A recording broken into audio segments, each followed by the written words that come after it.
Sasakay na kami guys sa aming sasakyan Roro. Ayan sa aming likod ang Roro. Kami ay sasakay na dyan sa loob ng 7 araw. Sa wakas, ito na, finally makakauwi na kami guys. 4 hours sa dagat plus tunnel cave yang kami dadaan. Pakaganda guys. Ito ay ang Port Lubang. Port Lubang. Sa paligid ko ay Port Lubang. Si Kaap Sidomix Vlog. Haba naman ang pangalan niya. Kaap Sidomix. Ayan.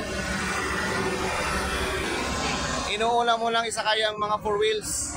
Kami si 3 wheels lang kami at 2 wheels. Kaya mauli kaming sasakay. Ang ating sinasakyan ay Centeris Roro. Kaya ang ilalim ng dagat. Habang inintay namin yung nagdidikit ng motor, waiting muna sa nagdidikit ng motor, hindi pa lumabas. Yung doon banda, kabundukan isla, papuntang Luok, bayan ng Luok. Dito sa Lubang ay may 2 bayan, ang Lubang at ang itong Occidental Mindoro ay may 2 bayan, Lubang at saka Luok.